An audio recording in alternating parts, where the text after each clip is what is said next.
not sure what the hell they're doing. They usually don't land in residential areas. It's kind of weird. This is landing right on almost by a house. What the hell these guys are doing?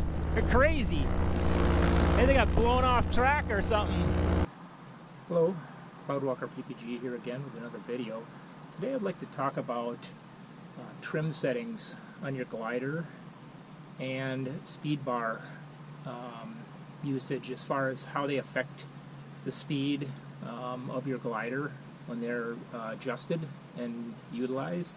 I recently purchased a new glider. It's an Ozone Sirocco 22 meter, and I wanted to do some tests on it as far as the trim settings and the speed bar to see how it speeds up the wing and slows it down as you make the adjustments. First, as far as the riser that I have here, this is from a Ozone Sirocco, may be different from other brands of gliders. This particular brand has, you can kind of go over the anatomy of this thing. So you got kind of 4 sets of riser lines going from the front.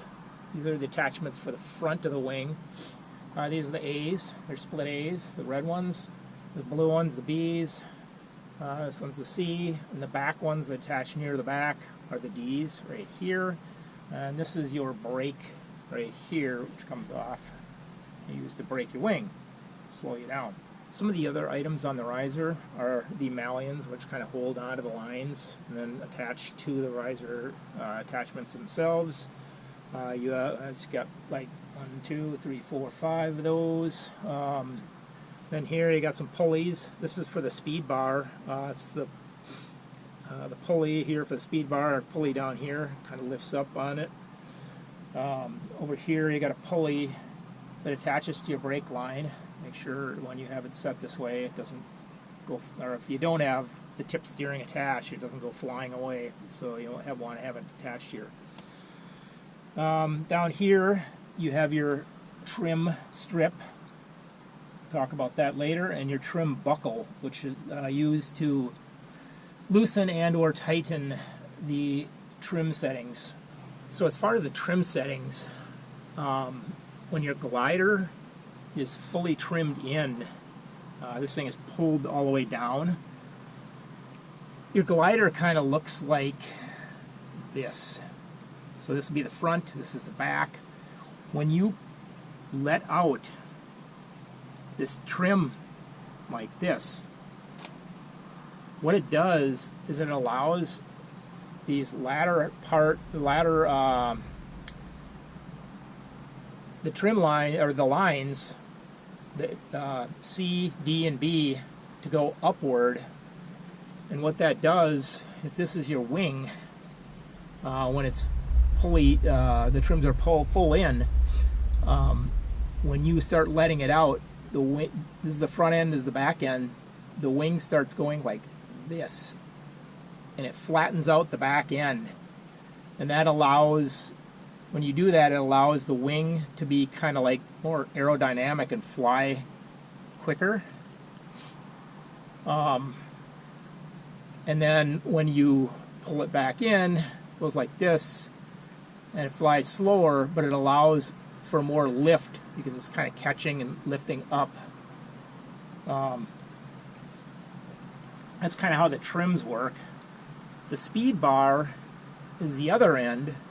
So you let out the trims, it goes like, the wing goes kind of like that shape, and then the speed bar allows the front end to be kind of pulled down. So what it does, instead of letting it out that way, it takes the front end and pulls it down. So then it becomes even more aerodynamic, but it's far more prone to collapses.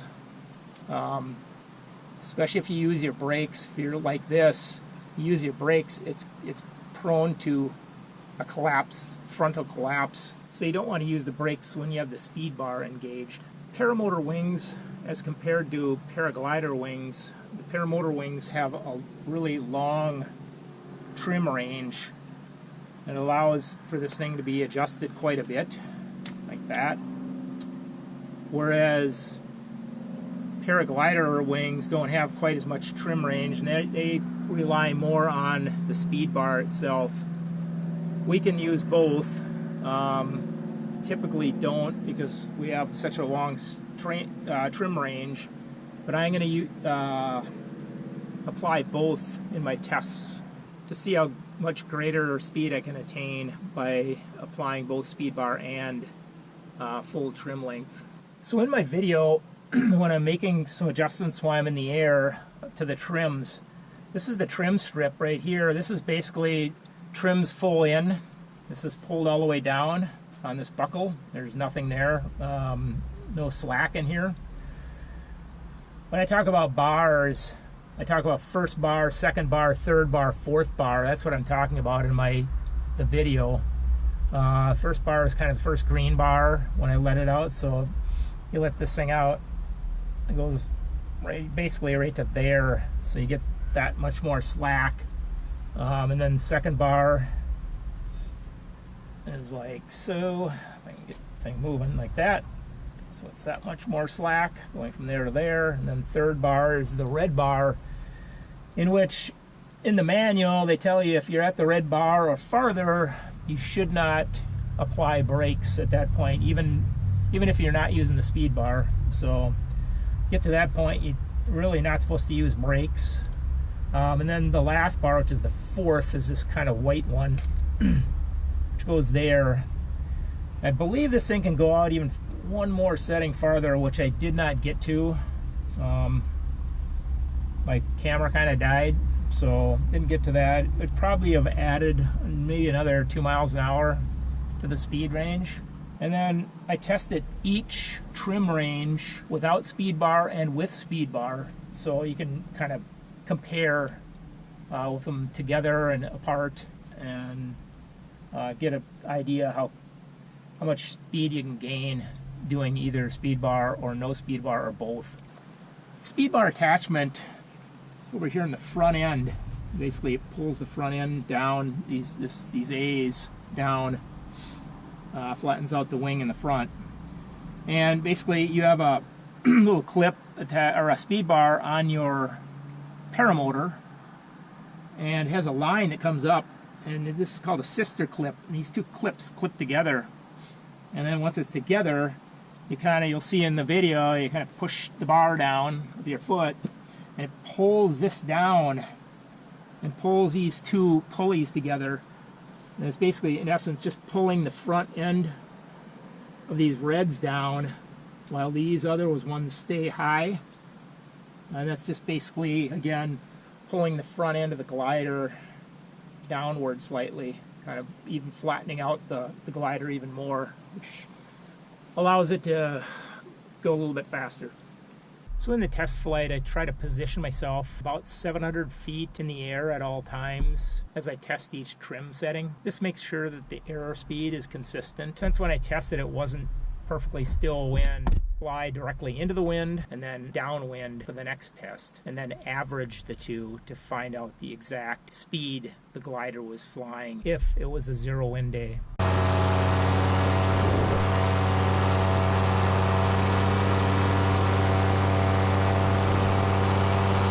There's 700 feet, so here we go, we're holding 7. These are trims full in, no speed bar. We're doing 31, 32, you can probably see it, 32 at 700, 32. Okay, let's whip this baby around. 32 miles an hour, spin this around, go the other way. Going the other way, and see it's about 14 miles an hour. Okay, next, I'll try it with speed bar.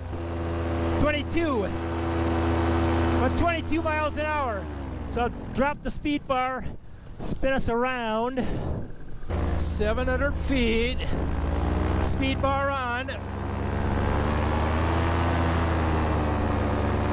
And we're doing 40 miles an hour.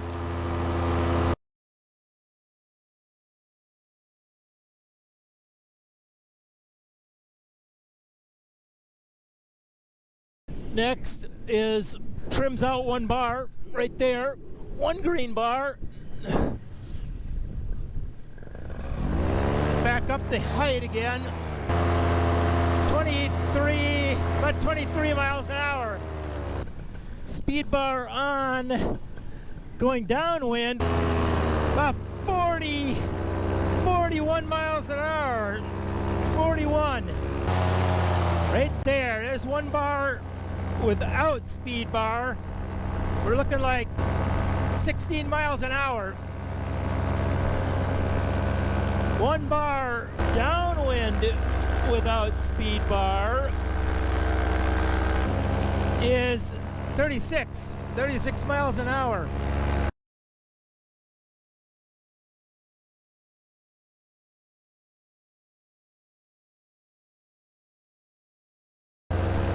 Hey, there's two green bars with no speed bar.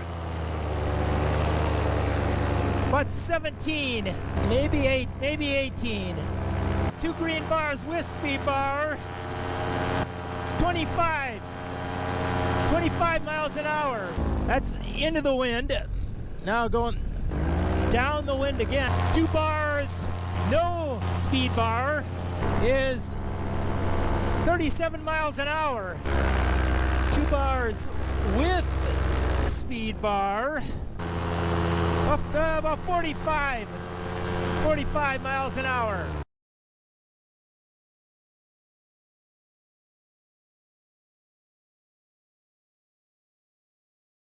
Okay, now we're going to go to the red bar. First red bar, no speed bar, into the wind, 19 miles an hour. First red bar, into the wind, speed bar, 26 miles an hour. First red bar, downwind, no speed bar, 39 miles an hour. First red bar, downwind with speed bar, 46 miles an hour.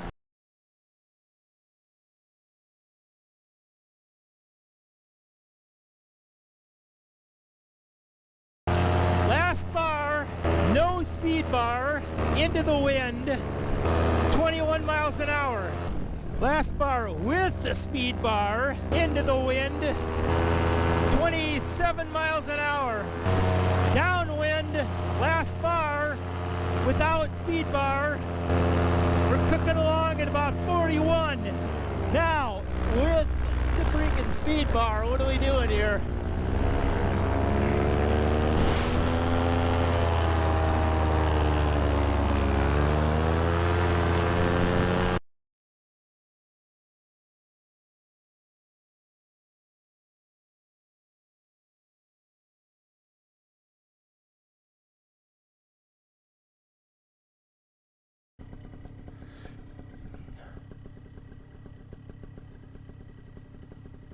A little bit more, maybe.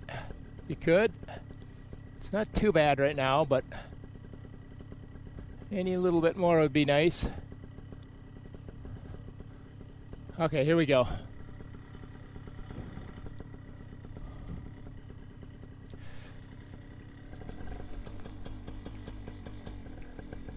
Up you go.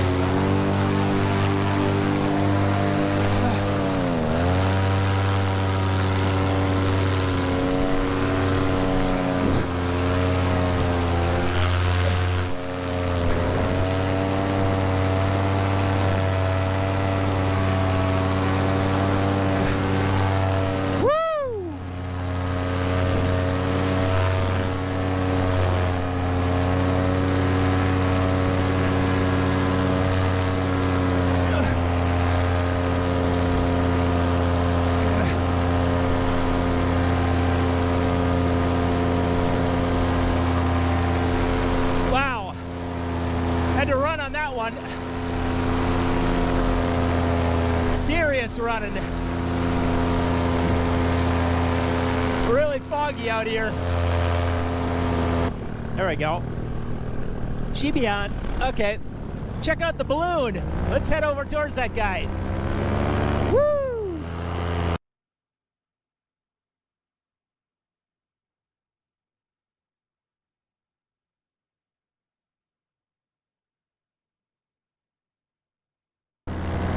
bunch of them. This guy has flares or something over there.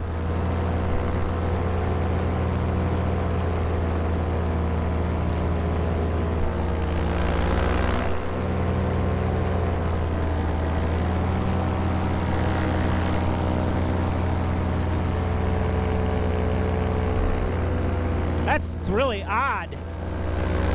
What the heck bro is doing here? Oh, this guy's dropping it.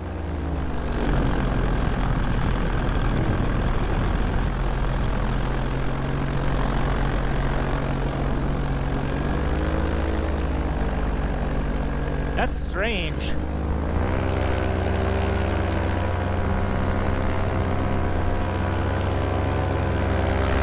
Live here still.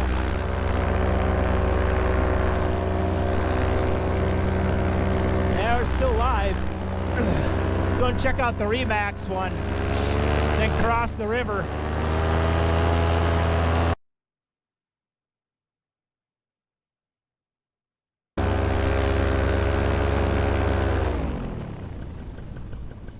Woo!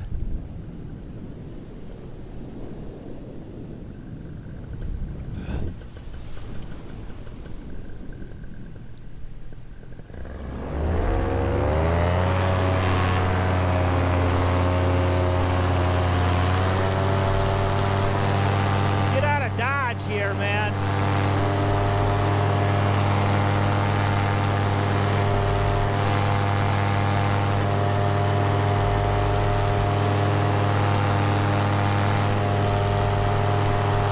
Let's pull some G's here.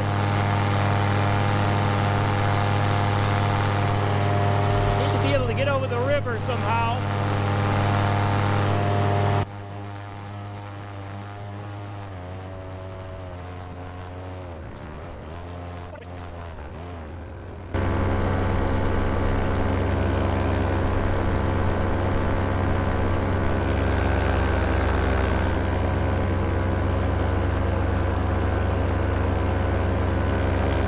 Open to foot traffic, it looks like now. No car traffic anymore.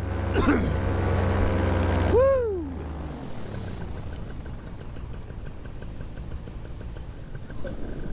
It's pretty awesome. There's the new bridge.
about a month and a half ago.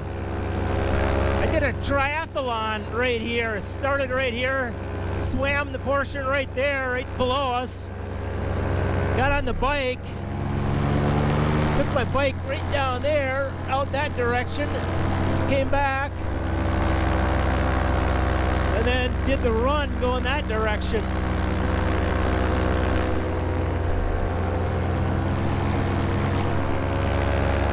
Woo! Nobody at the beach tonight. It's too cold for them. It's still July and it's too cold for everybody. Imagine that.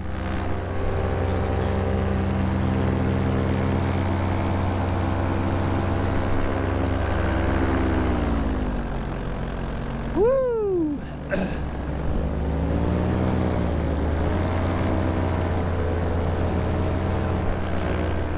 That was pretty sweet. Quick scan of White Bear Lake.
Thanks for hanging out, and I'll see you in the next one.